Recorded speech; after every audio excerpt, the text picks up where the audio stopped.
she's going to have her own introduction, so I'm just going to leave it to Angela Roell. So we are going to go into the second lecture, and then I think based on the time, what we'll do is this lecture and then break for lunch, because otherwise we're going to have like a whole another hour, and I think we might start getting a little bit crabby. And I might start forgetting words or not being able to find them in my head. Okay, so this one's a little bit harder. Can we spot the queen in this one?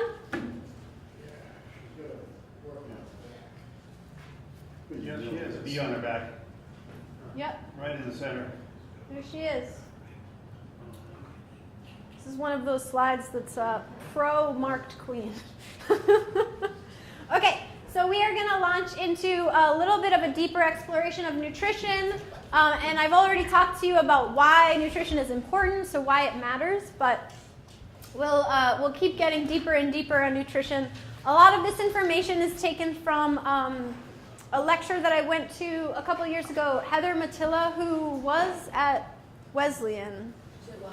Wellesley, thank you. She's at Wellesley College, and she does a lot of research on nutrition and the impact of pollen dearth on your hive's health. There's another researcher out at UMass, whose name is totally going to escape me, who is also looking at the makeup of pollen and how different pollens impact your hive's health and the availability of lipids and minerals in different pollens. So this lecture is mostly rooted in that research and information. And the reason that we talk about this, I've already covered, is because it's important for both your nurse bees and the rearing of your queens. Okay, so adult bees eat both our honey or nectar and bee bread. And bee bread, again, is pollen and nectar that are mixed together in the cell and slightly fermented. Nurse bees are our bees that are going to consume the largest amount of bee bread, and they are consuming that amount because they're not just eating it for themselves, but they're redirecting it to the bees that are inside of the hive. So they are taking it and giving it to the brood, or they're giving it to our queen cells that they are rearing. Wait, that's not true because they are giving it to the adult queens. Oh, this is weird. Okay, and I said this already, but as we know, in the Northeast, our periods of food collection are limited. So we should not assume that bees are well fed just because it is warm. Okay, so again, this goes back to nested systems, which is a permaculture term. But when we're thinking about an ecosystem, we have to think about the biological system and the systems without it it's nested within. So that means we have to think about what is blooming, where the nectar is being produced, where the pollen is being produced, and what is being brought in. We can't just be like, oh, it's 60 degrees, so it's time to make splits. And so the other thing about the Northeast is that our colonies gain weight for only about 6 to 8 weeks throughout the year. So again, we have this really limited window in which to raise queens, in which our bees are going to be the most swarmy, and we're really trying to maximize that. And pollen, the protein, is a nutrient that boosts the size of the hypopharyngeal, I always mispronounce this, hypopharyngeal gland, and the fat bodies of our bees, right? And the importance of those fat bodies being boosted is that means that our bees have more of a capacity to fight our varroa mites. So their immune systems are higher if they have enough pollen as a nutritional supplement. So our queens lay our eggs, but our workers are the ones that control what gets reared and who gets reared. So the pollen dictates the level of brood rearing. So when you have pollen coming in, and you have an abundance of pollen coming in. Somebody just showed me an awesome video of pollen coming in yesterday. It was all this maple pollen, and the bees are backing up at the entrance trying to get in. That was you. And that means that those bees are going to be pushing their queen to lay more eggs, and they're going to be taking that pollen and redirecting it to those young bees. What happens when our bees have a lack of pollen or pollen stress is that the workers start to break down their own bodily reserves so that they're not going to take as much pollen. Vitelogene, and I'm terrible at science terms, but this one is a protein that's present in the blood. It's similar to the protein that's present in egg yolk. And so the workers are going to take less food. They're going to start malnourishing themselves first so that they can direct that food to the young. And then they'll start cannibalizing the youngest larva and taking the resources from the youngest larva and giving that to the older larva. So the older larva, at that point, they made the greatest investment in that larva, and so they want to make sure that that larva gets reared all the way up to being capped and then emerging brood. So first they're going to under-resource themselves as the caretakers, and then they are going to start cannibalizing the youngest brood and taking resource from that brood to feed the other brood. So this is what happens when we don't have enough pollen present. So you can see where, if you are trying to raise your queens or make your splits, and you don't have enough pollen bioavailable for those hives that you're splitting up, then you are going to run into the problem where now your bees are cannibalizing themselves so that they can keep themselves alive. And that does not equate to raising healthy queens. And having that protein-rich physiology is critical for nursing activities. Otherwise, what happens is if your nurses don't have good access to pollen, they transition to older tasks. They transition to starting to think about foraging tasks. So they don't stay in that nurse bee role for long enough to take care of the young. And then you have a deficiency in how well your young are reared. So they're not getting enough food. They may end up being cannibalized. And there's not going to be enough young to get your bees to the next stage of development. Okay, so what's bad about pollen-stressed bees? For our top worker performance, brief periods of pollen stress impact our development in the following ways. So they reduce the development of the hypopharyngeal glands.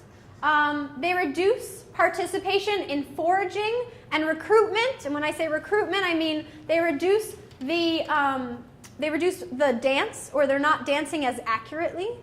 It lowers the weight at which our bees emerge, and then reduces the longevity of our bees. So that means that when your bees are emerging from their cells, their weight is already low. They don't have enough fat bodies, and they're going to then be working for 6 weeks, right? So you have a malnourished bee who's emerging from a cell and then is getting right to work, but already she's like too thin. She needs more cookies. So then she's not able to do those activities of nursing and foraging and waggle dancing accurately. And that what ends up happening there is you have trunicated foraging, which means your bees aren't going to be foraging as far, and they're not going to be foraging as often, and the frequency with which they go out of the hive and visit the foraging locations is going to be lowered.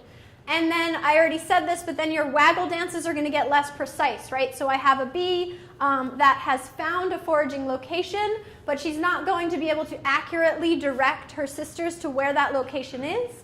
And then what ends up happening is that they are going to go and try to find a source of pollen or nectar, and they are not going to be able to hit on that source accurately, which means they're going to spend more time searching for it. So we're lowering the efficiency of the overall organism.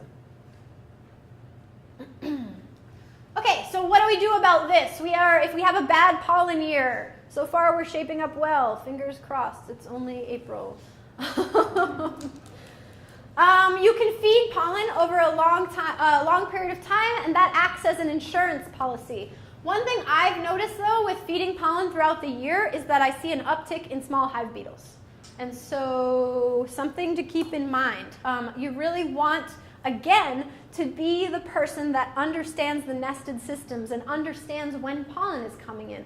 So you can use a screened bottom board to track when pollen is coming in, because if you have that push-in insert, and you're not able to really accurately track or be at your hive during the peak of the day when the most pollen would be coming in, you can go out in the evening and pull that board out and see that there's dropped pollen in there and get a sense of how much. If that board is full of dropped pollen, that means that your bees are bringing in a lot of pollen. If there's just mites and little pieces of chewed up wax, That means your bees are not bringing enough pollen. And then you can feed pollen according to that.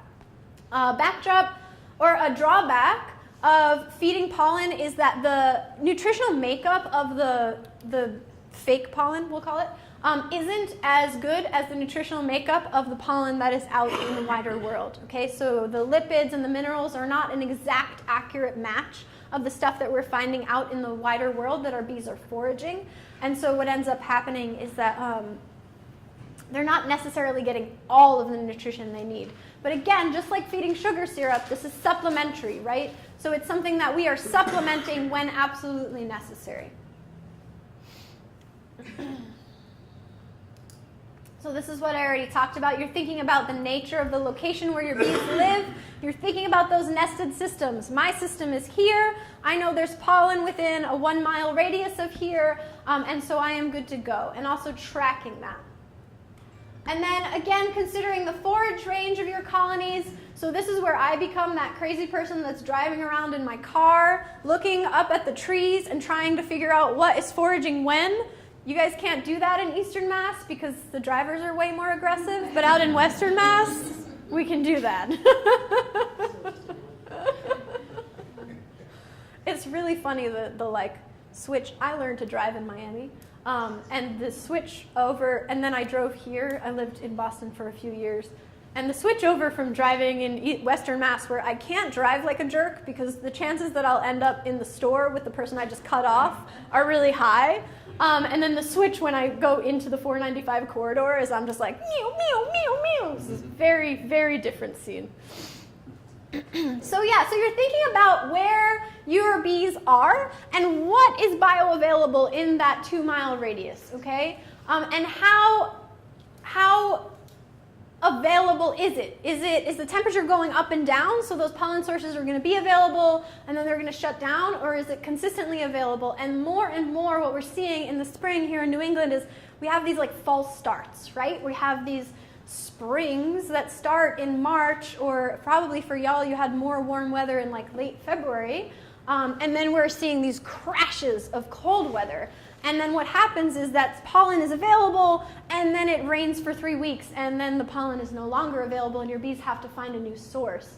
And so what I've been seeing a lot recently is that my bees are flying out to get pollen in places where there was pollen 2 weeks ago, but now it's gone. And so I see a lot of my bees sort of clustering around where my crocuses were a couple weeks ago, and they're like, where did it go? But all that stuff is now dead, essentially, because it's been so cold.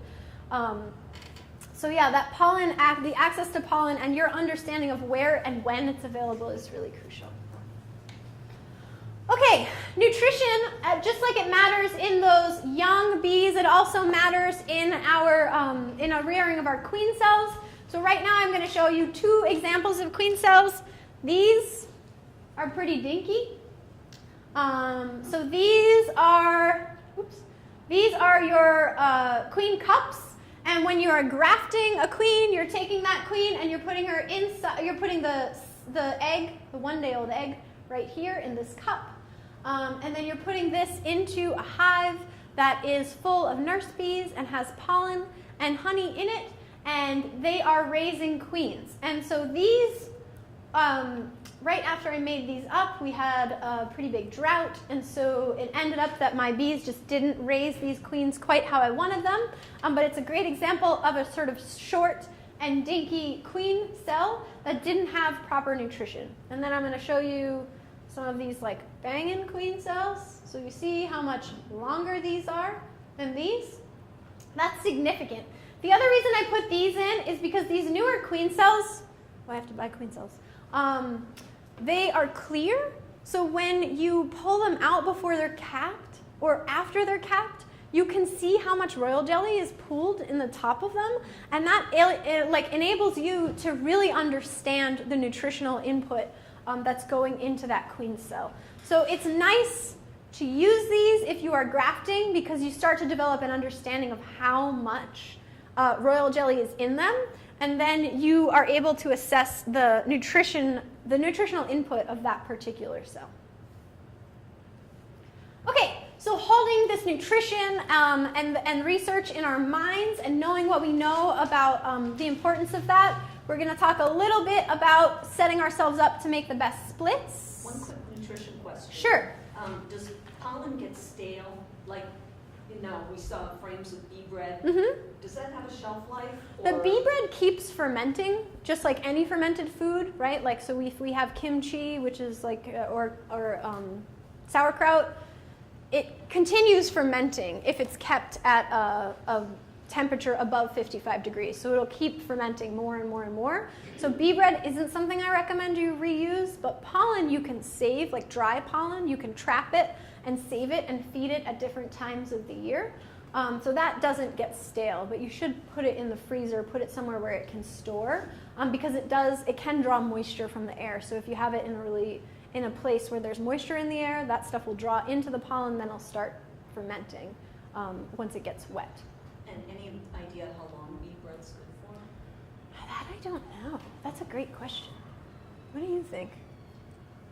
I mean, when I say don't reuse it, I mean don't reuse the stuff from last year, right? Because it's probably over fermented and may even be growing some mold that you can't see or have mold spores in it, so you don't want to feed that to your bees.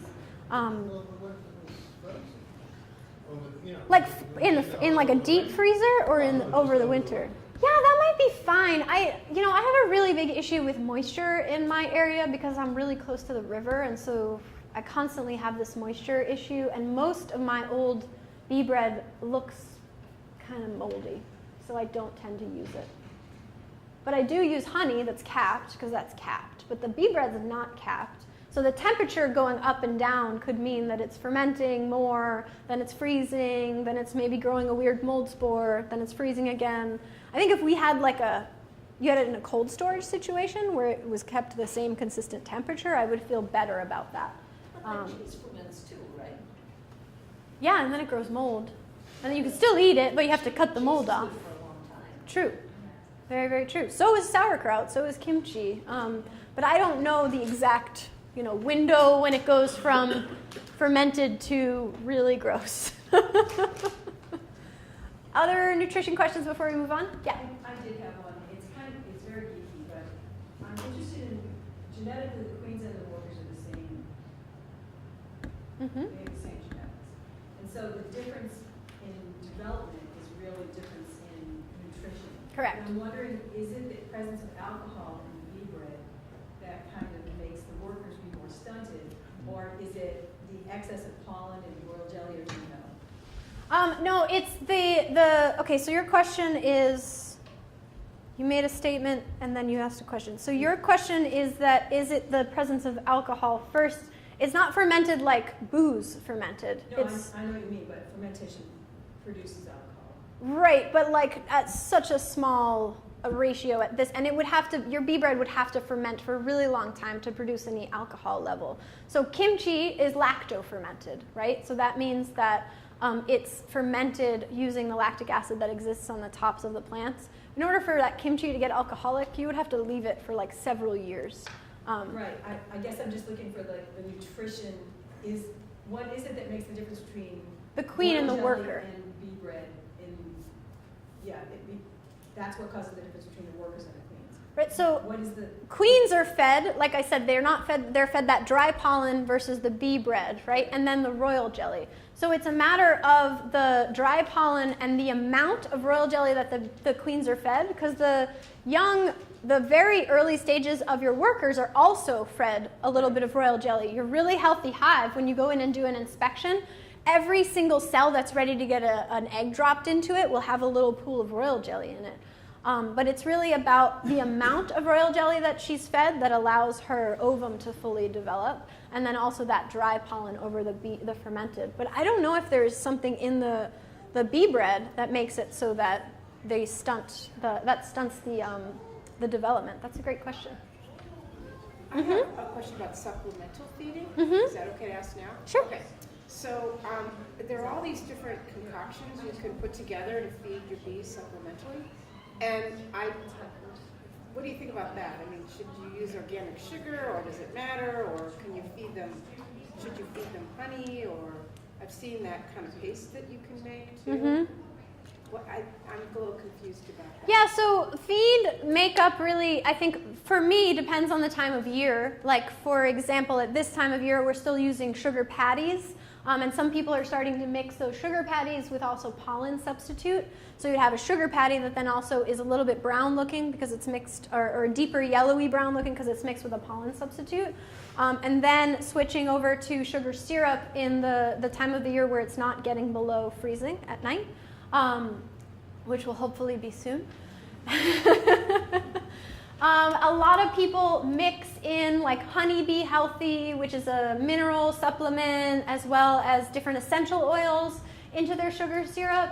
And the belief there, and that's been pretty well researched, is that it stimulates the digestion, especially early in the year. So just like when we go out and drink and gather nettles and drink nettle tea, or we eat a lot of those like first early greens and we're trying to do a spring cleanse, the digestive theory behind using the essential oils and the minerals is that it stimulates digestion, so it does a spring cleanse and may help move through some of the nosema spores if they've gathered in the digestion, and just help give your bees an extra boost for the springtime. I don't really have a comment like one way or another on whether you should use Honeybee Healthy or just feed regular sugar syrup. I personally mix sugar syrup with my own essential oils, and I also have started doing some experiments with mushroom tinctures based on some of the work that Paul Stamets did out in the western part of the world, the US. But I don't have any like hard framework on that. I started doing it at the end of the year last year, and I'm going to keep doing it this spring, and I'm still collecting data about what the impacts of that are in feeding. So I don't know. Huh? What mushroom? A type? It's reishi and chaga mixed. Yeah. Yeah, and I'm doing 2 different types of reishi. I'm doing the Western reishi and the indigenous New England reishi, and I'm going to see if there's a difference there too. But yeah, I don't know. I think that, you know, one of my like qualms with beekeeping is the amount of crap that you tried to get sold to you on a regular basis. Confusing at the beginning. Yeah, absolutely. Like you have this whole catalog with like 14 pages Yeah. of different types of supplement. And then there's people that are like, oh, the supplement from Dedant is better. The supplement from Man Lake is better. I mean, honestly, figuring out what your bees need and feeding from your own cycle is probably better, because what is that stuff? You don't know Right, what they're exactly doing. I also think it's important that what works for one person may not work for the next, depending on your microclimate and everything else. It's Right, right. varies a lot. Yeah, microclimate is a huge thing. So is your management strategy, right? So like if you're not counting your mites and you are counting your mites and you're feeding the same things, you may see completely different results because you're not tracking your management strategies properly. So it's really divergent. I think for starting out, what I would recommend is keeping it as simple as possible and really trying to tighten up your management systems. And then you can start being like, oh, let's try feeding these 2 hives this thing and these 2 hives this thing and see what the difference is. But if you don't have a basic understanding of what's going on in the hives in the first place, and then you're thinking about, you know, all of these supplemental feeds, you don't have a base of information or data to make a decision from. I do a lot of evaluation as a consultant in the nonprofit world, and my big thing is data, data, data. Like, how are you making informed decisions if you don't have any record of tracking what you did and when you did it and why you did it, right? So that's sort of my advice, is like, keep it simple. Don't try to overthink it or overdo it, and get your systems of management locked in before you worry about like divergent feeding systems. Other question? And there's also a lot of containers out there that, what do you use to? I use frame feeders. So they're either plastic or wooden. I make some of them, and then I bought a few of them last year that I keep, or a few years ago that I keep reusing over and over again. So they're actually like the reverse of a frame, right? And it sits. Frame out and put that in. Yep, you put it at the end, you fill it with syrup, and then you put, you can either have these little floats that are in there, but I often just put like twigs and whatever, like pine cones and stuff like that in there, so the bees can sit on those and eat the food out of them. Like I go back and forth about these frame feeders. I think that they're kind of a pain in the tuchus because they, like, a lot of bees drown in them, but then I think like top feeders where you have to like add an extra box and then have a top feeder on are also not super great, and sometimes they leak, and like the syrup gets all over the bees, and then it runs out the back of the hive, and then you have like robbing going on, and you've created like a whole situation. So I go back and forth, and for a long time I was really anti-feeding my bees, and I would just keep everything really tight. Like I would break down my hives into hives that could survive without being fed. But it's really hard to do like increased management to rear queens like that, because you just can't get a good start. So I don't know. What's the best feeder? The one that you don't have to use is probably the answer to that. The one that works for you. Yeah, it is. It's the one that works for you. I really do not think front feeders are a good idea. I think that they create an intense amount of robbing and can just decimate your hive. So I don't think those are a good idea. But top feeders and frame feeders are sort of my go-tos. And it really depends for me on how much equipment I have. Because if I don't have enough boxes to top feed, then I can't top feed. So it doesn't matter. So that's why I kind of rely on those frame feeders, because I'm basically always running out of equipment. That's my like biggest problem. Yeah. Yeah, I went through that same frustration of feeding and using the division board feeder, the top feeder, and what we do now is we have the holes in the tops of our covers, and we just put the jar in there, and it's for us it's easier. If you have 17 or 20 hives, Yeah. it's less time. You're not opening up the hive, Yeah. going in there. You can walk by and see what the level is. Yeah. And we just find it, the only problem with that is you have to have two sets of covers. You need a solid cover for the winter, and you have your spring or summer cover to feed. Yeah, so you're talking about you're using jars on screens. We're Is using that right? jars, right? Just or jars on sitting on inner covers where the hole is. No, on the outer cover. Oh, right through the outer cover. Outer Oh, cover. right. Right. Those are great. This is such a great idea. I have like an intern this year who's going to just help me build equipment. So maybe I'll have them make those. Could you seal that top to get it through the winter? Or it's probably too much when it leakage. gets cold, we have to change the syrup, we don't do it that way. Then in the winter, in the fall. No, but if you take, okay, so you got the thing with the jar on the top. If you take that out, is there a way you can plug that You could, for the but winter, or it's not really But- sustainable? I worry about Yeah. water and weather getting in there. Yeah. So the extra expense is having Two two sets, covers yeah. for each colony. Yeah, So we just switch them out in the fall, yeah. or whenever we stop feeding, we just put the solid cover on. Cool. Can you keep the rain out in the summertime with that system? Yeah, they're pretty tight. They fit in pretty snug. Yeah. Is this Cool. something you designed, or? can you- No, actually, I got that from Larry Connor's book, Mm-hmm. Increase Essentials, I think. Yep. And you can buy it like a. Well, we just. No, you gotta make 'em. So I just drill them out with the hole saw or the right size, and Yep. the jars fit right in there. Then do you put a rubber dam or something in there to make it take seal? No, if you drill them out the right size, the jar fits right in there snug, and the lip of the jar, it's like seals it. It works very well. Yeah. Yeah, that's a great system. Okay, so we're going to talk a little about the conditions that are going to make up the best splits, and I'm glad Rob, right? Yes. Cool. I'm glad you brought up Larry Connor's books. I have several of his books here that people can look at during lunch.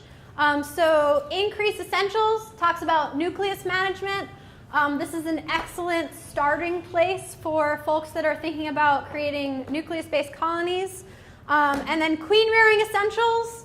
This is like my Bible. I read this every winter over and over and over again.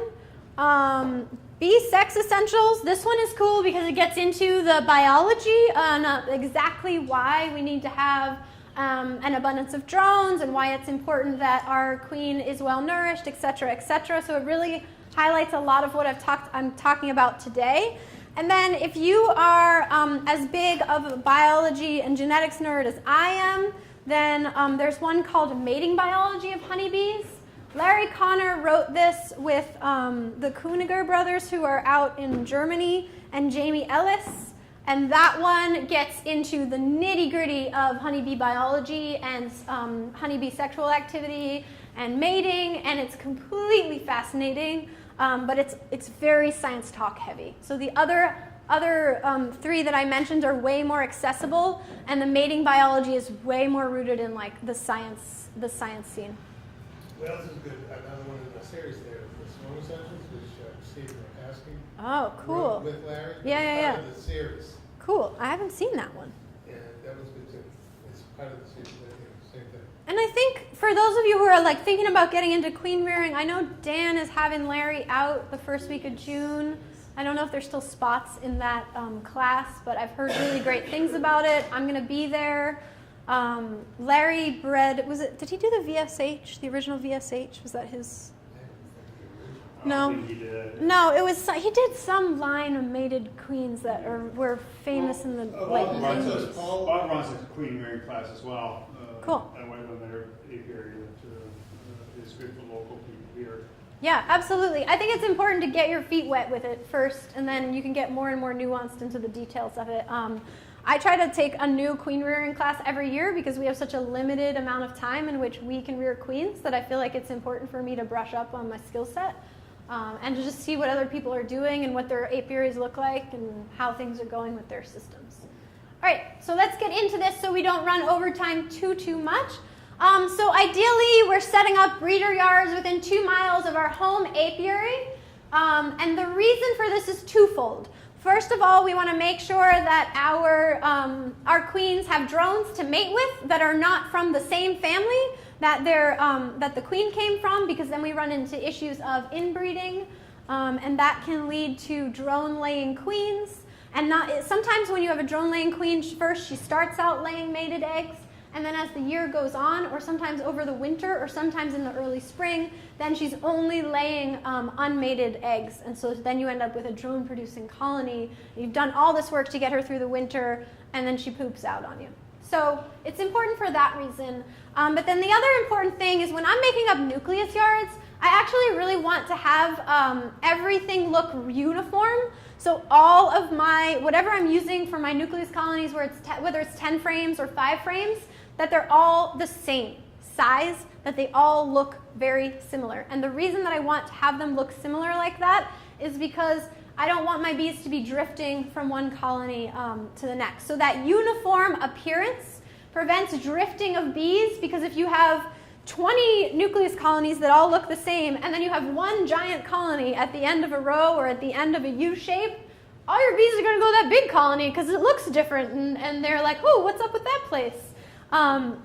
And then the other thing is, if you're rearing queens, you're having your bees raise queens, or you're mating or proofing queens, you don't want to have a bunch of unmated queenless nucleus colonies or virgin queen nucleus colonies and then one hive at the end that's queen right, because then all your bees are going to smell the pheromone of the queen right colony, and that's where all your bees are going to be. So instead of managing your nucleus colonies, you're going to be splitting your hive, like shaking bees out of that hive over and over and over again. So this is why I like to have more than one yard, so I can have a dedicated nucleus colony yard, as well as my yards for both drones and for putting my larger, funnier looking hives. I run Langstroths, and then I also run modified Ware hives. So I have a bunch of hobnob equipment all collected around, and so it's important for me that I have those colonies that have that really uniform, or the yards that have those really uniform looking colonies for mating. And then the other important thing about making splits, equalize, equalize, equalize. So what do I mean when I say that? I mean it's important that all of those have a uniform appearance externally, but also internally, that the amount of bees that I've shaken into each of those is equal, so I'm giving those queens that I'm rearing the best chance of being raised. Or if I'm just making splits for adding new queens to, I still want to do that equalizing, right? So if I'm not thinking about queen rearing at all, I'm making splits and I'm buying queens and adding them, I still want to equalize so that I'm able to give my queens the best possible chance to move through the year and do all the things that hive needs to do to be productive. Because if I am only putting 2 frames of brood in this hive and 5 frames of brood in this hive, at the end of the season, I'm going to have pretty different results. And then I can't make an informed decision about whether this queen is actually underperforming or if she just never had enough resource to perform as well as this other queen. And we already said this, equalizing helps so that we don't have that odd hive out. And this is a thing that Kirk Webster said to me last year that still sticks with me.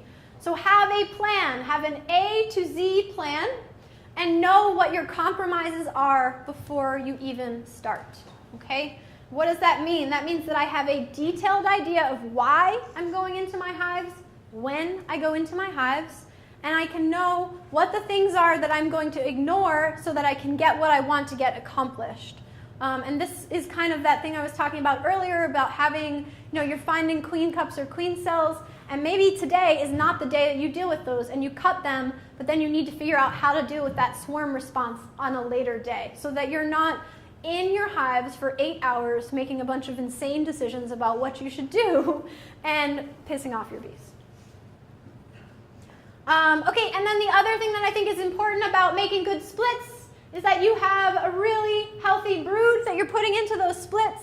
I said this earlier, but if you have a bunch of spotty brood and you haven't done mite counts, then you are just taking brood and putting it into colonies, and you are spreading mites all over your apiary and all over your yards. So that's not going to make for healthy and robust nucleus colonies, whether you're adding an outside queen or trying to raise your own. And then the other important thing is an abundance of nurse bees, especially if you are rearing your own queens. Like we said, those nurse bees are taking care of your queens. And if you are adding queens to nucleus colonies, those nurse bees are taking care of your brood. And so there needs to be an abundance of them in each of your nucleus colonies so that they can take care of your brood and raise healthy queens. Raise healthy brood, sorry. Okay. So then the other thing I want to talk about here, and then we're going to launch into a little bit more of the methodology of queen rearing, is how brood breaks help our apiary. So when we think about brood breaks, that's a period of time when your hive is not raising any brood. Typically, a brood break is what you see when you are mating new queens, or when you've had a swarm. Or in some cases when you've caged your queen on a frame and she's not able to travel around and lay new eggs. So brood breaks help reduce mites because mites incubate and mate or lay their eggs inside of our drone comb, but also inside of our worker larva. And so brood breaks help so that there isn't emerging mites coming out of your brood. And important to underline that brood breaks do not prevent mites. They help reduce the amount of mites, but this isn't a way that you can completely prevent mites from being inside your hives. You're just giving your hives a break. And the reason for that is because you might be doing brood breaks over here, and Ed is over at his yard, and he hasn't checked his mite levels in 3 years, and he's not doing anything about treatments. We know that's not true, Ed, but just as an example. So then basically all of his mites are going to end up migrating to your hives because bees are constantly moving, drones are constantly moving. So this isn't a way to prevent mites, but it is a way to help reduce them in your own apiaries. Can't believe you're not treating. Oh, for shame. Okay. I didn't see it. I didn't see him. You need a better pair of glasses. Okay, so if you can cultivate these systemic brood breaks, that cultivates periods where the mites are lower inside of your apiaries, right? So if you are making up nucleus colonies and leaving them queenless for a couple of days, you're building in a little bit of a brood break for your apiary, which means that you're lowering your mite counts. The longer the brood break, the lower the mite count is going to end up being. So 3 days is great, but if you're rearing your own queens, you're going to get 2 to 4 weeks of broodless period, and that's a lot better. You're going to see a much lower mite count in that case. This is a big thing, and I know from talking to Ed that in Norfolk, you guys are really thinking about strategically working together as a community. And if we have time at the end of this, I was thinking that one nice thing to do would be to talk a little bit about how to build that into some of our newer beekeepers and people who might not be plugged into that activity. But the challenge in brood breaks lies in cultivating those breaks as a community, okay? If I make brood breaks June 1st, June 8th, June 10th in my different yards in my 2-mile radius, that's all good and great for me and my bees. But then if I have a new beekeeper who hasn't checked their hive in 3 months, within that 2-mile radius, that person is spreading mites to my yards. I have less of an issue with that in Western Mass because we are further apart. You have more of an issue with that in Eastern Mass because you are much closer together. There's a really cool case study. I don't know where I read about this, but in DC, the urban beekeepers cultivated a practice where they all treated at the same time, where they all tested for mites at the same time, and it was basically a handshake agreement between a series of beekeepers to manage their hives. And they were able to reduce the mite counts in this enclosed area of DC significantly because they were working together as a community. Challenge of that with beekeepers, we are worse than farmers. We are like trying to herd cats. We all have different ideas about how we should be doing things and when we should be doing them. We have different management practices. But if we can get down to some nitty-gritty basic agreements about how we're going to manage, we really can cut down on our mite pressure, and that is going to increase our survivability over the winter. In theory, obviously there are several other things that can go wrong, but this idea of working together as a community is kind of radical in beekeeping. We're not really doing this right now. We've got like commercial guys who are blaming small beekeepers for things, and small beekeepers who are cursing out commercial guys when they come and park their apiaries in certain places. We're not figuring out how to have a fluid communication with each other and really opening up those lines regardless of difference. And I, as a person who does a lot of organizing in my life, I think that this is the way forward for us. And then the other thing is one of the methods that I saw Kirk do a lot last year when I was up there is really giving new queens and colonies a small amount of brood and then 5 to 6 frames of shaken bees. And that is reducing the mite pressure as well. So you're breaking your brood, but then you're also creating these small colonies that have just a little brood and a lot of shaken nurse bees. And those colonies are going to be, the pest pressure in those is going to be naturally reduced. And that is going to give you the opportunity to have highly productive colonies. Okay, so when I am raising queens, I don't know why I have all these animations. I was a little animation happy last night. When I am raising queens, I am putting together a 10-framer that looks like this. Okay? So frame 1 is nectar, uncapped or capped honey.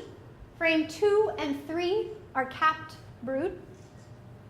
Frame 4 is the best sealed brood comb, so the most robust comb of sealed brood. Frame 5 is either my open brood from which my bees are going to raise queens, so that's like if we're using the Miller method, which we're going to talk about in a minute, or if we are using some kind of grafting method, or if we are just you can take a frame that's got day-old eggs in it and put it in there, the open brood, and your bees will raise queen cells from that frame. So that's frame 5. That's going in the center of your nest, right? So you have all of this beautiful nectar, capped brood, capped brood, capped brood. That frame of either grafted brood or open brood from the colony that is the most robust and productive in your yard. Then right next to that, bumping up against it, you have that frame of pollen. It doesn't have to be 2 sides of pollen. 1 side of dry pollen, so dull-looking pollen. That's going to go right next to your open brood or your grafted cells, because then your worker bees, your nurses, don't have to take that very far to feed it to your queens. 7, 8, and 9 are going to be more of that beautiful capped brood, and then frame 10 is going to be your nectar or honey. So when I'm thinking about raising queens, this is the type of box setup that I want to make sure that I have. And then I also ideally can shake in a few extra frames of nurse bees from a collection of different hives. Now, when I'm shaking in those nurse bees, I think it's important to say here that I need to make sure that I don't shake in a queen bee. Otherwise, I've just made just a really nice hive for myself. And then I have a queenless hive somewhere else that's going to raise a bunch of queens and maybe not do it so well. So making sure and making that this sort of makes that case for having a marked queen because it makes it easy to shake bees into a hive. There's also ways that you can construct, put a queen excluder at the bottom of a box and shake bees through that so you make sure to catch your queen. That's not an ironclad system, however, because some queens are thin enough to fall through those bars, but that's one method. Okay, and then the other thing that I'm going to do when I'm rearing queens is I'm going to use the queen rearing calendar. The beeyard.org, they have this awesome queen rearing calendar. This is the URL for that. Basically, you go in there, you put the date that you plan to graft in, and it tells you every single thing that you need to do for the next month to raise that queen. Now, what I want to say here is you use this calendar, you have to do what it says on that day. Doesn't matter if it's raining, doesn't matter if it's snowing. Well, it matters if it's snowing because you definitely should not be raising queens if it's snowing. But regardless of what's going on, whether it's raining or not, you have to do that step because if you miss that step, you're going to end up messing up the whole cycle. So I really highly recommend this, and even if you're not grafting, even if you're just using the Miller method, you can track forward using this queen rearing calendar, and it starts to build the knowledge in you, even if you're just making splits or you're using a Miller method or using a cloak board, it builds your knowledge and understanding of what needs to happen and when it needs to happen. And I think that just like the bee math, is really crucial to getting to this point where we can raise our own queens, right? I mean, we can raise our queens as a community. Another radical thing that I'll put out there is if we are working with this system and working with it together, we can actually start to rely on each other for quality drones, right? So if we're treating as a community and then we are raising queens as a community, we can rely on each other to have healthy hives that are going to mate with the queens that we have, and then we're not as beholden to having to have a mating yard and then also have a drone producing yard and then also have a nucleus colony yard. We can get into really being able to build a community of practice, essentially, people that are working together to raise quality queens. And those queens are going to be able to survive in our ecosystem because they're raised here, bred with drones that are here. And that's going to reduce our reliance on southern packages. It's going to reduce our reliance on buying queens from other people. And it's just going to help us to build those ecosystems of nested systems. Did they change the script to allow for the year in this one here? Because it used to be just 2016 or something like that. And when you put in the date, it doesn't give you... No, yeah, you can drop down the year. You can drop down the month, the date, and the year. Okay. Yeah. Yeah. They were. It only worked for one year. Yeah. You're saying? Oh no, I used it last year and had 2017 was last year, right? Yes. It's been a long year. Okay. So typically, you want your eggs to be within a day to 3 days old. So that's what this is talking about. Your breeder lays her egg, and then this is when the egg hatches. And then this is when you're going to be grafting that egg. So it's after the egg is standing up on its end. When it's an egg, when it hatches, it falls down on its side. You want to be grafting from those hatched eggs. So it has to have fallen down on its side, but you don't want the larva to start curling. That means that it's too old. So if you're looking at larvae, you're looking for an egg that has fallen down, so that rice looks like it just fell down in the cell, and there's a nice healthy amount of royal jelly sitting underneath that larva, and then you are grafting from that. But once it starts to curl, it means that it is too old for you to be grafting from, and nutritionally it just won't do as well. So the vitality of that queen will be reduced right from the jump. Okay, so one thing that I want to say is this date, if you have 3-day-old eggs that you're putting in, you don't have to worry about the grafting. It says, this is the date that you're grafting. That just means that's the date you're putting your eggs into your nucleus colony, okay? And that is how I get around the queen calendar instead of using it as a using it as a grafting calendar. So if I'm going to use the Miller method or a cloak board, I just think about that grafting day as actually the day that I take my eggs and shift them to where they need to be, and then everything else, all the other steps are the same. Okay, so what I'm going to do here, because we have enough time, is go into the Miller method, which will take about a half hour, and then we'll wrap around like 12:15 if I can get through this good enough. Is everybody good with that? We feel okay? Snacks and coffee over there. Any questions before we move forward? So this formula you gave us, that's for a starter hive, or you're going to use it the whole time? The formula for the 10 frame, Yeah. that is for adding queen cells to, or adding an open frame of brood. So you need that framework for this next lecture because we're going to talk about the Miller method. You don't have to use 10 frames necessarily. You could raise that and use, you could raise your bees in that, you could raise your cells in that if it was 5 frames, and you would just reduce down. But you want to make sure that you have the nectar, the pollen, and enough capped brood and shaken in bees to operate. Does that make sense, or did you have a different question? No, that's Okay. fine. Okay. And your cell builder, that's going to be the hive that you can have that hive if it has enough bees in it. Start your cells and finish your cells, and then you would need to transfer them over to nucleus colonies to raise them, because obviously once one queen hatches, she's going to go through and kill all your other queens, right? So if you don't move those queen cells to new nucleus colonies, they're just getting decimated, and all that work and all that resource has just been allocated to one queen. She'll probably be really healthy, but it's it's not the best way to work. Other questions before we go on? Okay.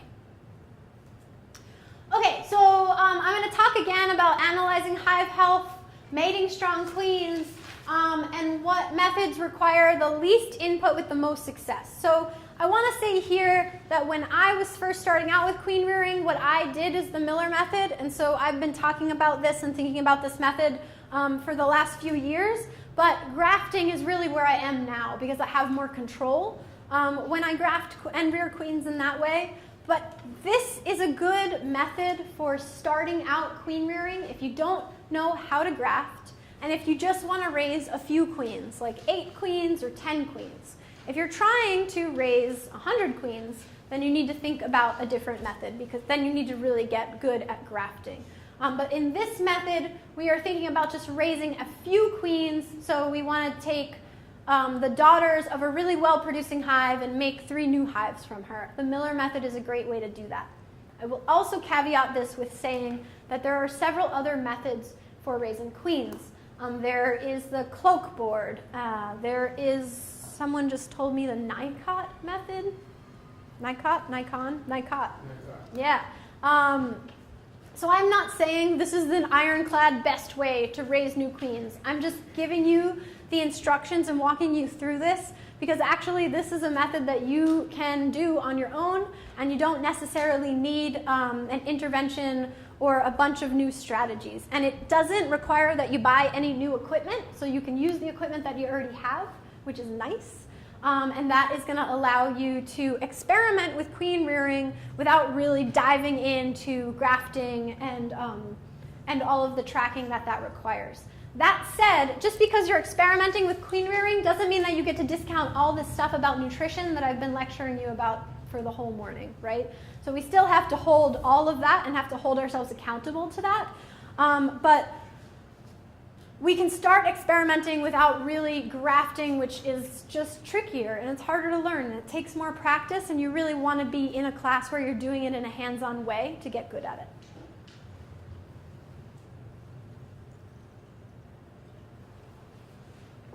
Okay. So again, here it just begs repeating that the queen's health greatly impacts the health of the hive, and that obviously we need to have the presence of these drones. They also need to be sexually mature for us to raise our queens and have them mate with those drones.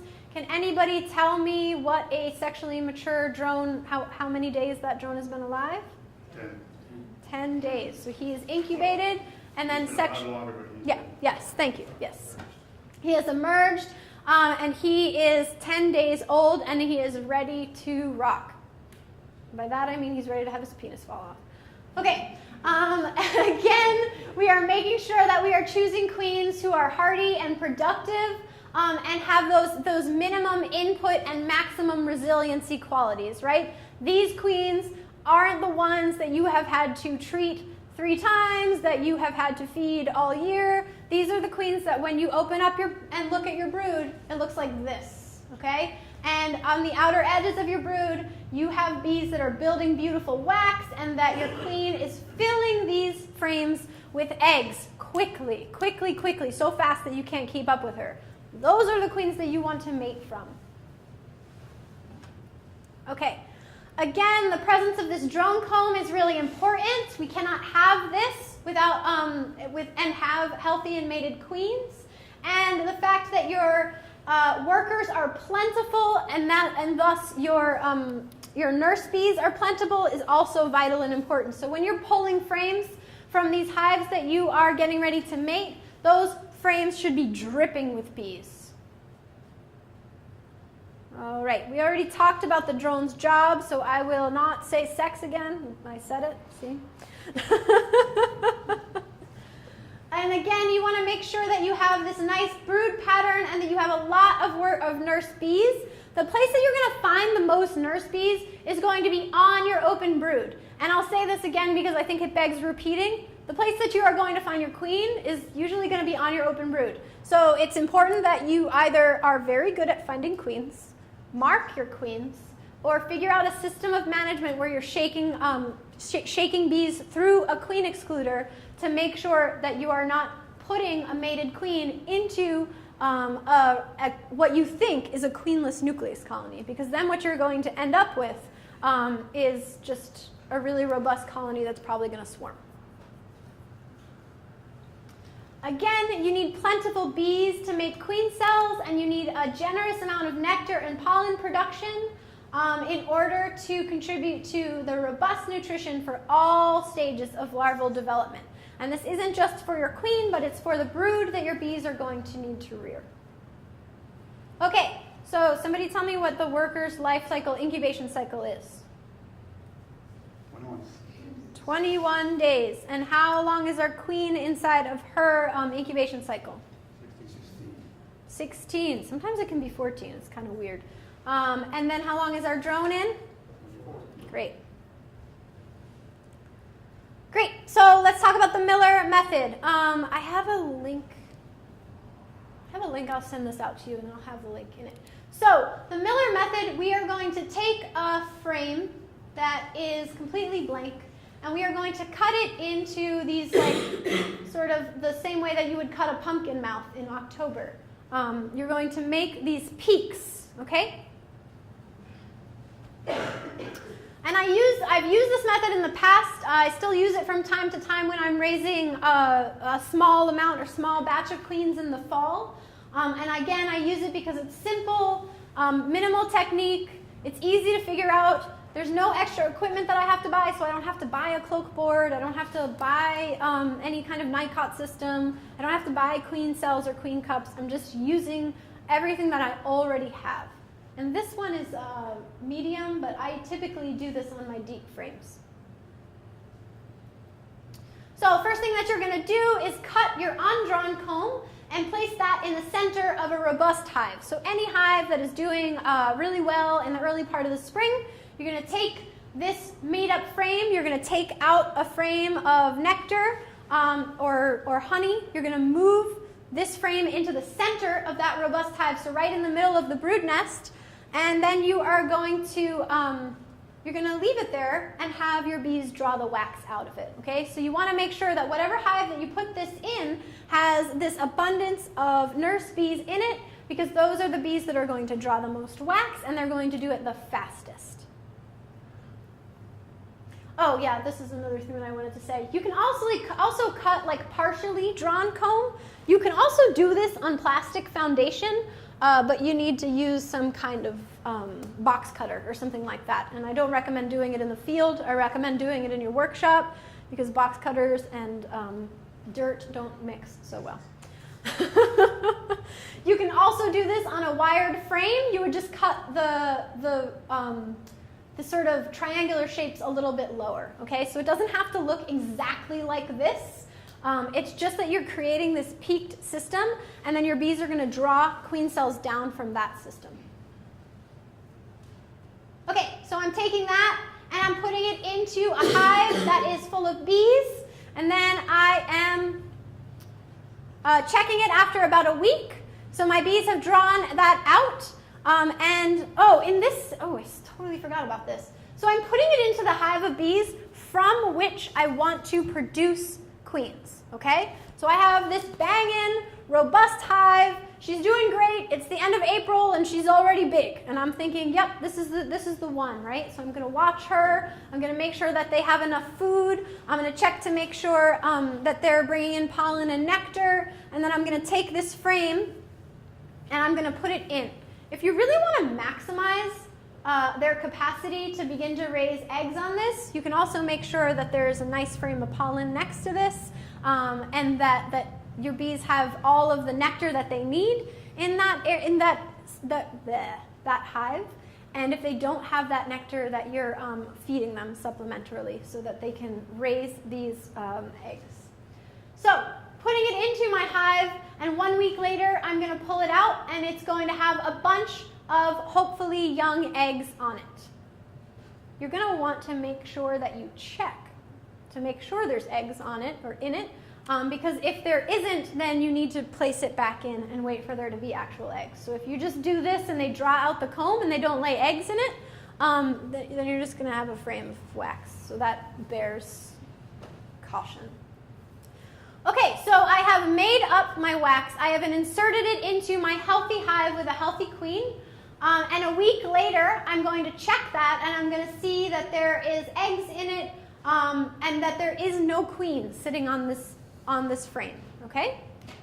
After I have done that, I'm going to make up a completely separate nucleus colony. And I'm going to do that in the structure that I explained to you. So I'm going to have a 10 frame, and that frame of what I said, open brood or queen cells, that's where I'm going to insert this.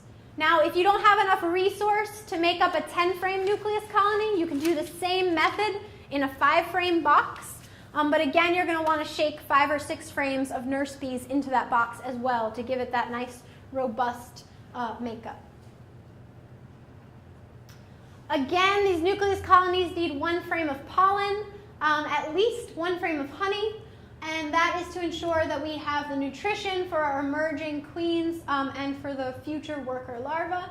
And this is our dry pollen, while this stuff down here is starting to be made into bee bread. So making sure that you do whatever you need to do to be able to see inside of that pollen. So for some of us, myself included, that includes wearing glasses when I'm doing this work, so I'm not mistaking bee bread for pollen.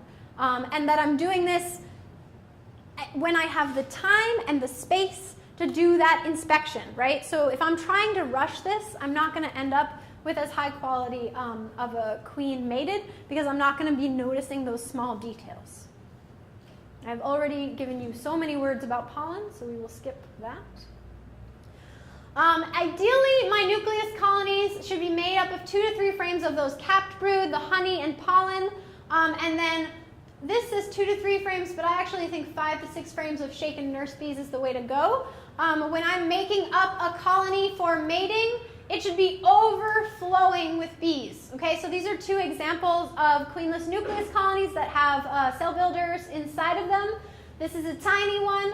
This is a 10 frame, and there are bees just spilling out of that. Okay, and they're not going to swarm because they don't have a queen, so they're not going anywhere. They're going to be using all that resource to raise a queen.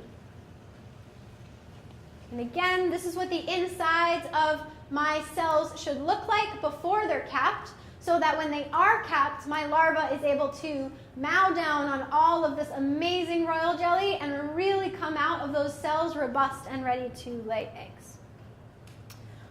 Okay, so after I have given my cells the time that they need to incubate, I am going to pull this frame out.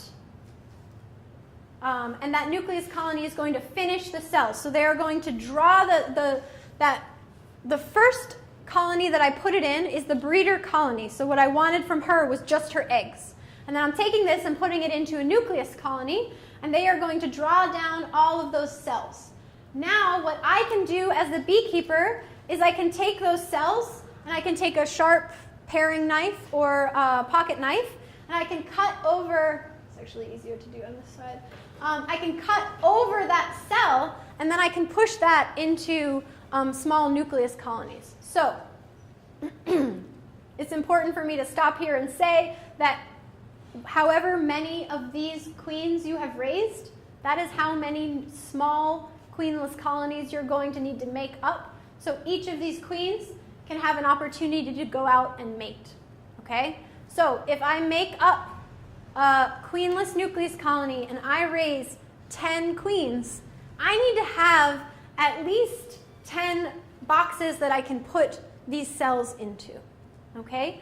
And those boxes are going to consist of a frame of brood, a frame of food, so honey and nectar and bee bread, and then a couple of frames of shaken bees. Okay? So I don't need a lot. All that's happening in these colonies that these cells are going to go into is your queen is hatching, she's flying out and she's mating, and she's coming back. And once she's mated, you can add resource to those hives.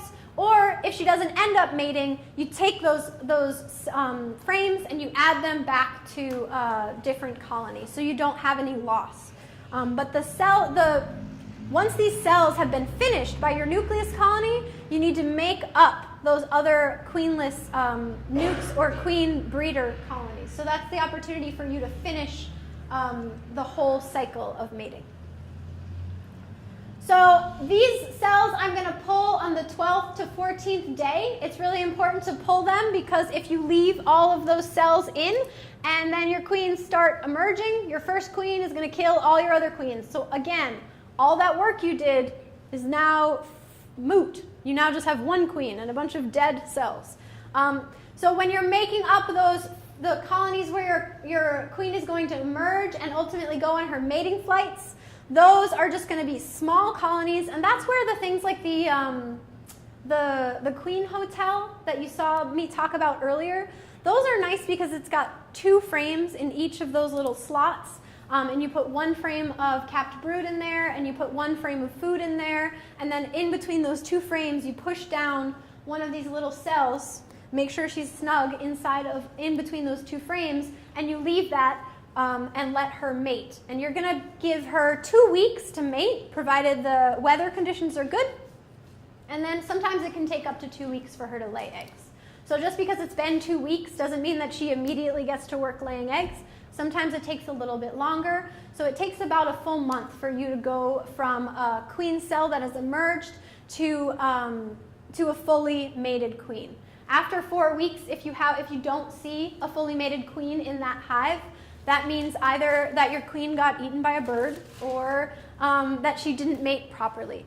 Sometimes what also happens is those little hives, the queens will get confused and they will fly out to mate and they will return to the wrong hive, and then they will get smited by whichever bees or queen they've ended up coming to. Sometimes what also happens is you're doing inspections and you get back to your house and you find a virgin queen sitting on your shirt.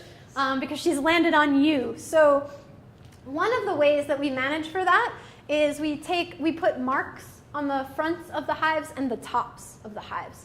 So the tops of our hives, we put unique markers on each of them. So when the queens are coming back in, they can see that each hive has a unique marker. So maybe on hive number 1, I put like a swirly thing. On hive number 2, I put a smiley face. On hive number 3, I put an anarchy symbol, I don't know. I just mark those hives so that they look different. They have a different pattern on top of them. So when those virgin queens are coming back to those hives, they're able to demarcate the hive that's different from the others and find their way back to it. That's harder to do with the queen hotels because that hotel is 4 hives and they just have a different entrance. So you do run a risk with the queen hotels and those pre-built systems that you're going to end up having a queen come back to the wrong location. But if you're breeding several queens, you get a little bit of a workaround in this. You're going to expect to lose some of them. You're going to expect that some of them aren't going to be as well mated, or that they're not going to mate successfully at all. And then the other thing that plays into this here in New England is the weather, right? So we mate these awesome queens, we have them emerge, and they're looking beautiful, they're well nourished, and then it rains for 3 weeks. Then our queens have very minimal opportunity to go out and mate, and then we're not going to end up with well-mated queens. So we do play a little bit of a game of risk when we are trying to raise our own queens, but the outcome or the result is quite good, so we try to push for that. Okay, so this is just talking about placing those queen cells in the center of a brood nest. You can do this in a couple of different ways. You can have 5-frame nucleus colonies. You can have the queen hotels that just are 2 frames with the queen cell in them. When I was first starting out doing queen rearing, one of the things that I did is put 2 cells in each one of those newly made up mating nukes. And the reason that I put in 2 cells is I just didn't trust my own capacity to raise queens. And so it was just sort of a banking system. I figure if one cell didn't emerge, the other one would. And if one merges first, obviously she's going to kill the other queen. There's not typically enough resource in that mating nuke for there to be like a mini swarm. I mean, you'd really have to shake a lot of bees in there for them to take action on that. A quick word here about caging queens on the frame. So I've seen this where people will go through after the Miller method and they don't have the time or the resource to make up a bunch of mating colonies. So they take these little hardware cloth cages and they cage the queens on the frame. There's been a lot of research about the importance of being able to go through the biological cycle for the queen. And so I don't recommend that you do this. I recommend that if you're going to take on rearing your own queens using the Miller method or any other method, that you have the resource and the time to commit to the full month of activity, and that you're not trying to bank your queens on your frames until you can get to it. Because if your queen isn't able to emerge and do the things that she needs to do to get ready for her mating flights, and feed herself and take care of herself so that she can get to the next stage of her own development, that's going to be a stressor for her. So again, this goes back to that thing where we're trying really hard not to disrupt the natural cycle. We're trying to use the natural cycle to our advantage so that we can produce more queens. And if we're caging queens on a frame, we're doing a disruption of the natural cycle. It's sort of a like last resort thing. You can do it, but I don't recommend that you do it. And other people may have different opinions about that, but that's just where I land on it. Again, I talk a little bit here about the importance of marked queens. So this is a very badly marked queen, but again, I think it's important to say that when we are working with bees, we end up killing bees to learn from them, right? So I did not make sure that my paint marker was not going to spatter out before I did this. So if you're marking your queens with those Posco paint markers, what I recommend you do first is tap it down on a cover or on a piece of wood so any of the excess paint comes out. Because if you do this when you're marking a queen, your bees are going to think there's something wrong with your queen and they may end up smiting her. This queen in particular, they actually cleaned her off and she went through 2 new seasons and she was totally fine. But oftentimes if you put this queen back in, that scent, that really powerful scent sort of overrides her pheromone, and it's not enough. It probably will not keep her alive. They'll end up smiting her and raising a new queen because they think there's something wrong. When you're marking queens, there's a few different ways you can do it. You can catch your queens by both wings and mark them. There's some people that catch their queens by the leg. I think that that's a little bit hairy. I'm still kind of scared of that. And then another really nice system that I learned watching Dan Conlon do a lot of queen marking is using these queen marking cages. So either you grab your queen by the wings and then you put her into this cage, and then you're able to close the top of this cage here, and then there's a push a push system here where there's a nice soft little bed right here, and you push this blue part up, and it pushes her up against the cage. So she's sort of pinned to the top of the cage, but underneath her is a nice cushion. And then you're able to easily mark your queens, let them dry for a minute or two, and then release them back in. If you don't let the paint on their backs dry, immediately upon getting back in, the bees will clean off the paint, and then the next time you open your hive, you won't be able to find that queen. So if you're marking your queens, you do have to give her a couple minutes for that paint to dry off before you put her back in. But this is a really nice system. And then the other thing that you can use if you're not so adept at catching queens is that instead of using your hands, you can use those queen clip cages. And you're able to catch your queen in that queen clip cage. Then you make a queen clip transfer to the push cage, and then you're able to mark your queens inside of the push cage. So if you prefer not to handle your queens, you can do this double cage system. I, in the last year, have just gotten a lot more comfortable with handling my bees and handling my queens, but there are some people that prefer not to handle queens because the more queen pheromone you get on you, the more you're going to alarm other hives. So as you're going through and doing inspections after this, then you're going to smell like the queen that you previously handled, so you may get stung more frequently. And that kind of goes back to sort of system of management, right? If you want to be able to catch your queens by hand, then maybe all you're doing that day is catching and marking queens, and then you're not doing additional inspections of other hives. Because what that's going to do is allow for you to not smell like pheromone in a queen-right colony, you just smell like pheromone in a queenless colony. Do you use different gloves for that so that? I don't wear gloves anymore. Yeah. For many years, I wore these gloves that you see in this picture, which are, what are they? They're not beekeeping gloves because I have tiny hands, and for some ungodly reason, Man Lake and Dedant do not believe that there are women with small hands keeping bees. And then the child gloves, those are comical because they're like too short, so then you're like a duck, like trying to manage your bees. So for many years, I wore these gloves that my brother, who was a former Marine, gave me, and they have this sort of like sticky stuff on the fingertips. They're like desert op gloves. And then the actual soft part has this like response to, it's designed into the fabric of the glove that when something pierces the glove, this glove responds by like the threads expand. It's like some crazy military grade thing. So through these gloves, I have shot myself with a nail gun and been stung several times, and the impact is significantly less because of this expansive response. So I wore those gloves for many, many years, and then last year I lost them. And then I was just like, all right, no more gloves.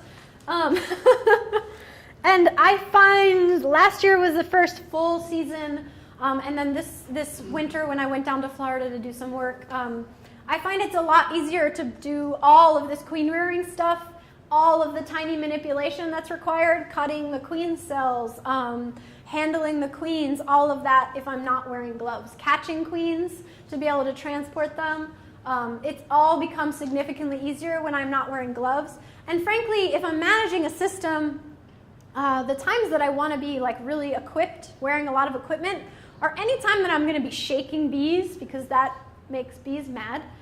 So I wear equipment and sometimes will wear gloves when I'm shaking bees. Or if I'm doing full-blown inspections, sometimes I'll wear those like nitrate gloves, though they break and are just kind of a pain in the butt. But yeah, when I'm doing this like tiny manipulation of queen-less colonies or of colonies that or nucleus colonies and I'm moving queens between those, there's not as much of a danger response. And so I'm not finding that I'm getting stung a whole bunch when I'm handling these. When I am getting stung, it's when I have my queen rearing colonies in the same yards that I have some of my more active and productive colonies. And so those colonies are getting agitated with the work that I'm doing, and that's where I'm finding myself get stung. But typically when I'm doing a lot of this queen work, I'm not getting stung in the hands quite as frequently, and I just think that once you get to this level of starting to rear your own queens, you should be comfortable with handling your bees without gloves. And if it's a colony that you're not comfortable handling without gloves, you probably shouldn't be breeding from that colony. Because somewhere in there, either you have developed a relationship with that colony where they're more aggressive, or something in their genetics is aggressive, and then you're running the risk of breeding that colony and ending up with a very aggressive genetic, like one line down, right? And then you have to deal with the sort of Africanized response, which is these very aggressive bees that are attacking and stinging you. And I have definitely raised those queens and quickly replaced them. But yeah, I feel like once you're getting to this point, you're probably not wearing as much equipment. You're probably not wearing gloves at the very least. And that's going to allow you to do all these manipulations with a lot more confidence. Other questions? Do you have a guesstimate for the percentage of time that unmarked queen does not return from mating flights? Guesstimate. For me, I see it like maybe 20% of the time. Other people raising queens want to comment on that? What was the question? How often do you see a queen not return from mating flights? Yeah, probably about 15%. Yeah. I live in a place, the previous owner of the land that I rear my queens on had raised birds, and so there's like a ton of forage for my bees, but also for birds. You know, like all these fruit trees, and there's like a really healthy ecosystem in this space, and it's sort of like in this little concave space, so it's safe from predators. And so I find that I have like a lot of queen loss in that area because I think the birds are eating my queens. I've actually watched birds eat my queens in that place. So yeah, I'd say like 20% of the time, but that might be different if you're living in a more suburban location. If you're a person that feeds birds and also wants to mate queens, maybe think about your priorities. Yeah, praying mantises eat them. I mean, and like I said, sometimes they just don't find their way back to the original hive, or they go to the wrong place, especially if you have an abundance of hives, or if you have hives that all look slightly different. That can get quite confusing for them when they're returning from flights. So you should expect a loss. You should also expect like maybe a 10 to 15% of the time your cells might not emerge. So that's another place where you're going to expect a little bit of loss. I would say when you're first starting out with trying to raise your own queens for success, that you expect loss, and that loss, the percentage of loss should go down as you refine your systems. But I don't think that you should expect to have 100% take rate on your grafts, for example, or that you should expect that the first time you do the Miller method, everything is going to go perfectly right and you're going to have 100% success rate. Expect error, like leave room for error and account for that. So if you're trying to raise 10 queens, maybe you raise 15 cells so that you end up with about 10 queens. And figure out from there what was my actual success rate. And again, this is where that record keeping becomes really, really important. Another question over here? Yes, back at step 3, when you did the cut comb, Mm-hmm. when your breeder queen is laying, do you also inspect the other frames to make sure that something else wasn't laid so you don't have another unexpected? I would say before you do the cuts, before you put that cut in, you want to do a full inspection to make sure that you don't have other cells in there.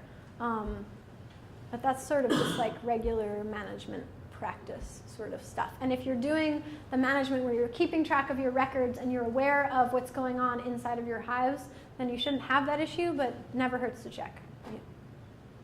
Yeah. Mm-hmm. In terms of bee management, what do you think about buying rather than raising your own in the beginning? Ask that question one more time. So I've noticed on various YouTube videos that some beekeepers buy a queen rather than raise queens.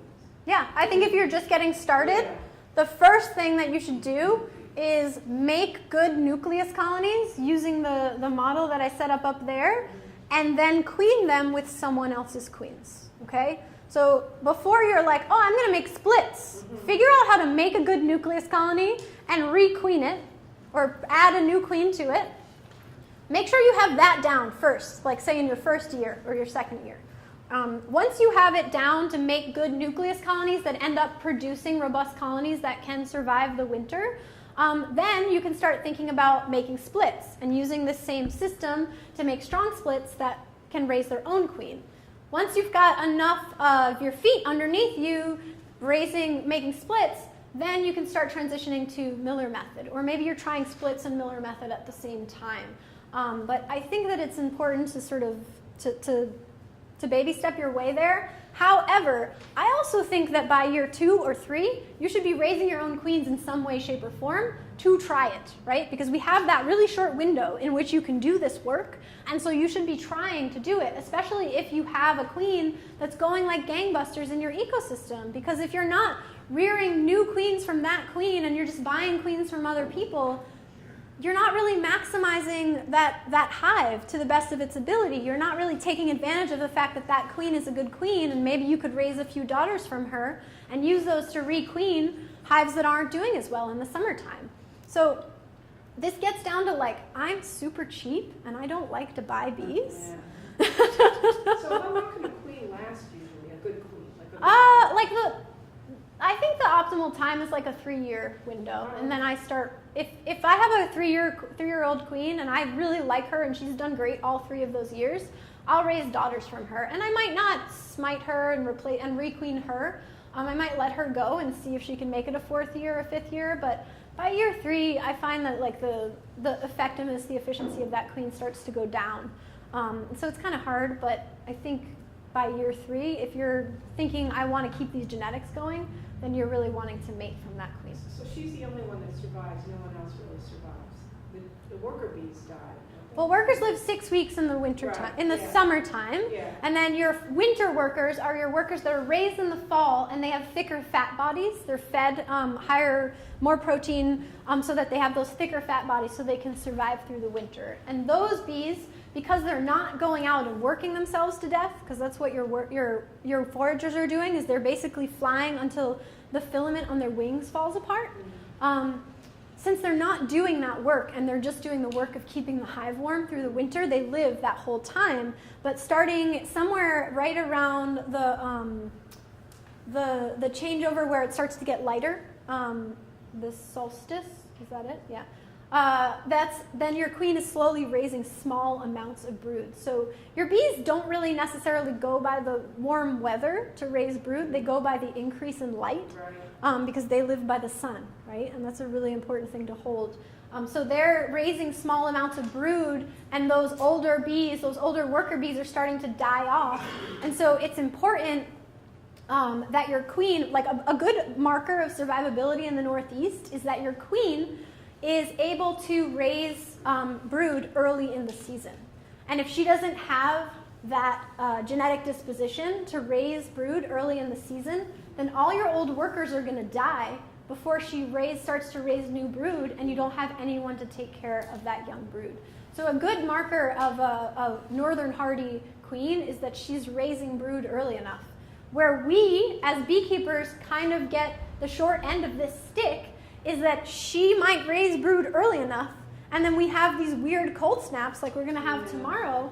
And then often what will happen is our bees stay with the brood to keep them warm, and if that cold snap stays cold for several days, they don't go off to get food up in the other parts of the hive, and so they'll starve in place because they're raising brood here, but the honey that they need is over here.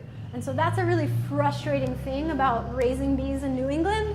And it's a really frustrating thing about climate change is that we're starting to see these shifts, and our bees are going by the light, and they're not necessarily able to manage for the really severe cold snaps that we're having. And then what's a drone's lifespan? That's a good question. I only know how old they need to be when they're sexually mature, and then just like the bees, I don't have any use for them, so I don't know how long they live. But you're going to see them die. You'll see dead bees die of natural causes. You'll see bees on the outside of your hive die. They get kicked out. The drones get kicked out, and the worker bees will actually pull their wings off, so they can't come back into the hive. Once we get into like after the summer solstice, June 21st, so our bees build up, and then after the summer solstice, they start preparing for the winter, and you'll start to see a decline in the drone populations, and then around August, your bees will start throwing the drones out systemically, and by September they're like starting to beat the crap out of the drones so they don't come back into the hive. By October they're pulling their wings off, and then you just see sad drones dying on the bottoms of your hives. Thank you for the answer. Yeah, absolutely. So I think that that's it. I have a couple more slides, but I don't think that we really need to go through that because I've talked through a lot of this stuff. Any final questions before we go on? Okay, so I have one in the back and then up here. So if we want to do the Miller method to raise queens, Mhm. start our own, to clean our splits, raise our nukes, Mhm. we really have to start raising the queens kind of now, right? Or really early. So you're asking if I want to use the Miller method. If I want to make my own nukes, Mhm. splits, make my own nukes to raise new hives. Yep. In order for those nukes to build up enough to hive into a full, 10 frame to winter over. You want to start like. We need to start raising the queens pretty early so that. Yep. So what you want to be doing now is making sure that your hives have that space for expansion, right? So now in April, when we're still having some fluctuation of the weather, what we want to make sure of is that the bees have space to build into a big, robust colony. Because those big, robust colonies are the colonies that you're either going to breed from or use as a resource to split into small nucleus colonies, okay? So that's what you're doing now. In May, when we start to get closer to nectar flows, that's when you can start raising your own queens. You still might have to supplementarily feed in May. You guys have sort of a different calendar than I do out west. I have a later nectar flow. But really, queen breeding starts in May. May and June is the optimal time for you to be raising queens. It's really hard to raise queens in the dearth part of July. Queen breeders do it, but it's going to be hard for you as a newer queen rearer to be raising queens in the dearth season. And it's difficult to get bees to raise queens in the later part of the season as well. Again, queen breeders do it, supplementary feed, really making sure that they are using their extra colonies. When you have 100 colonies, you can afford to give a lot of resource to a few colonies. When you only have 10 colonies, you don't have as much access to that resource. But really, optimal queen rearing time is May and June. That 8 But weeks. if we're making our splits in May to try to avoid swarming, Mm-hmm. we need those queens to get into those splits so that they don't even start raising their own. So again, you're not making those splits. Instead, you're going to be trying to build that colony up just to the brink of swarming, and you're going to be having to track the bee math of that colony, adding boxes to it, making sure it has enough space to store honey, because you're taking that hive to the brink. That's when you're going to split it up into queenless colonies. If you do it too early, you're not going to get any of your queens because you're not going to have sexually mature drones, because you don't have sexually mature drones until you have a nectar flow. So it's a little bit of a game of chance with this, and that's why I think it's important to know that bee math and have a strong understanding of that, because that's what's going to help you to be able to count on your colonies. And maybe you have to cut out some queen cells to get you to a week or two from now when you're ready to make your splits. But it does end up being this risk-taking situation when you're trying to create robust colonies and rear queens at the same time. And if you do it too early, then you're not going to have that sexually mature drone for the fun part.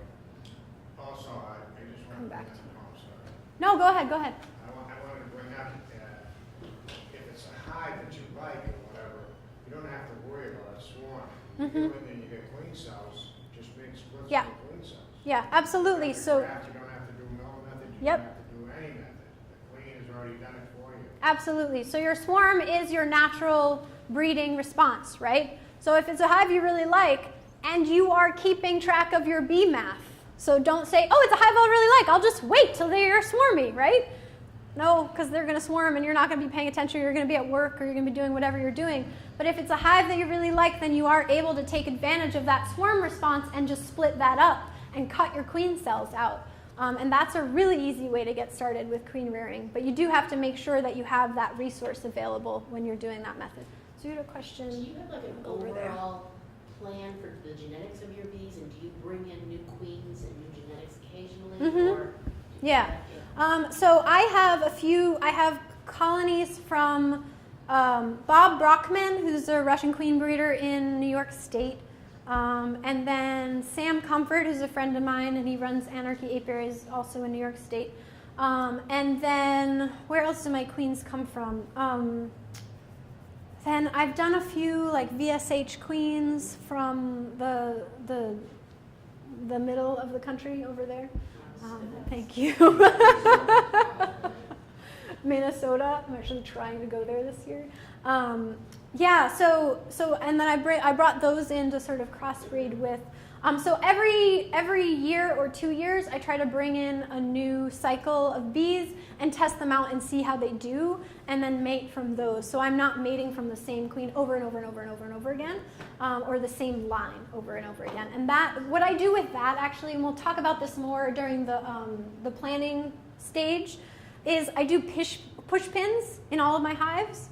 Not inside, on the outside of the hive. So I have different color push pins, and that's the different lines of bees that I have, right? So my Russians from Bob are all red. My mutt bees from Sam are all white push pins. And then my VSH bees are all blue push pins. And so I just keep track of those different systems by having those push pins in my hives. And that helps me see what the winter survivability of those lines are. It helps me keep track of making sure that I don't overbreed from one line. It's a really simple way of keeping track and managing. And then, you know, obviously you just have to make sure you take the push pins out when you're reusing that equipment for anything. A couple of things. One, with the queens, I think it's important to try to maintain the northern queens. Try to get them from up here and not from down south. And the only reason is you might a lot of times have queens that have been overwintered and they're living in this area. They're used to it. And the second thing is don't be afraid to run nooks. I heard you say you want to put them in a 10 frame as soon as you get the split done. But having nooks sitting with good queens is a good insurance for your production hives, so that you have a queen if you should kill it or lose it. Right, and you could take resource from your production hives and add it to those nucleus colonies to get those through the winter. You can feed those nucleus colonies. When you're feeding those, I think it's fairly important that you have a yard that's like all nukes or all colonies that are being fed, because if you've got your nukes in the same yard as your big production colonies and you go into a dearth and you're trying to feed the little one, the big one is going to start robbing it, right? So you have to have a system where everything is equalized so that you're reducing that amount of robbing, because once robbing starts, it's really hard to overturn. But nucleus colonies are a great banking system. If you do end up having a swarmy hive, you can make a split from that and just keep that nucleus colony and let it mate through and see how it does. So I'm not trying to defer you from doing any of that, or to be reacting to your hives because you have a limited number of hives and you're trying to maximize. There's nothing wrong with that. But what I'm trying to sort of instill in us is we all need to be queen rearers. We all need to be checking our mites. We all need to be responding to our hives, and we all need to have a plan. We can't just be doing this willy-nilly. Like, it's not a hobby anymore. Like it was maybe, I don't know, way before my time. It was a hobby, right? You could drop your bees in, you could take your honey off, you didn't have to do anything, you could go on several vacations. But this isn't like just like a bee haver situation anymore. The mites are really bad. And if you're a person that's not making a plan, that's not trying to think about how to have a sustainable and regenerative apiary, then you're kind of part of the problem, and you're adding to the stress of everybody else who's in your ecosystem or in your bee club. You know, and like we can talk a little bit later about, like, I have a lot of opinions about treatment-free versus treatment necessary. And I don't think that y'all in this part of the country have the luxury of being completely treatment-free, because you're too close to each other.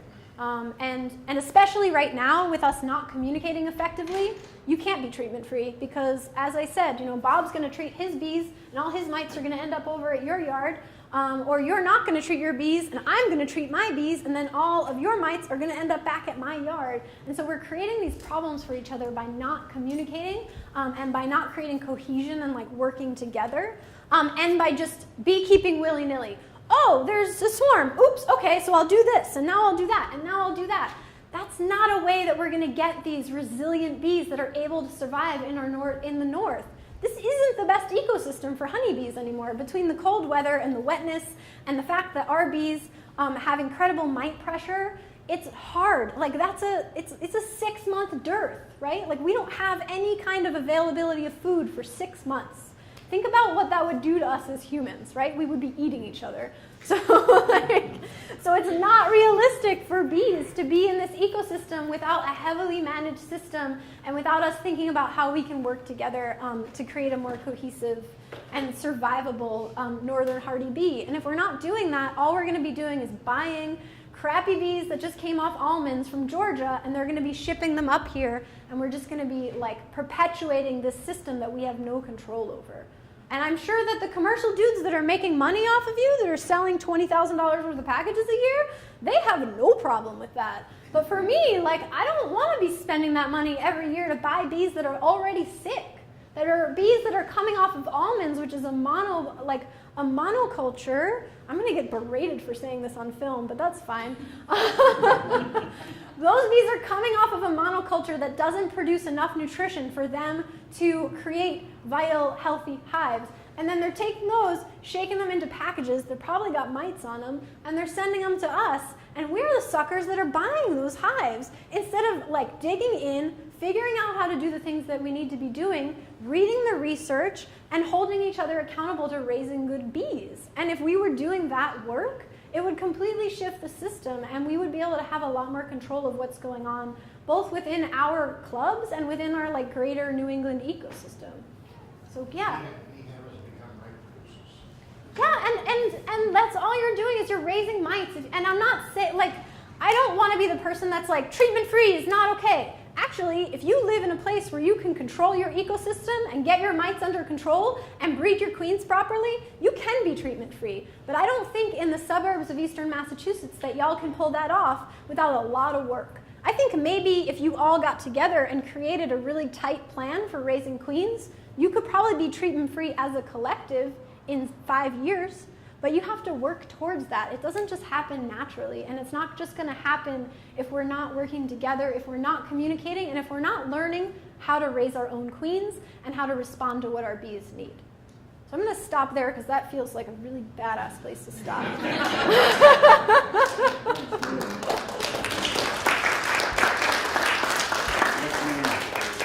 Cool, so we're going to do like about 45 minutes for lunch. And then when we come back, we're really going to dig into like planning, like thinking about our apiaries, planning our apiaries. And what we're going to do with that is a little bit of something called design thinking, where we're going to choose a partner and we're going to have an opportunity to have somebody witness us and then have us be witnessed. And I'll explain that whole process and why I think it's important.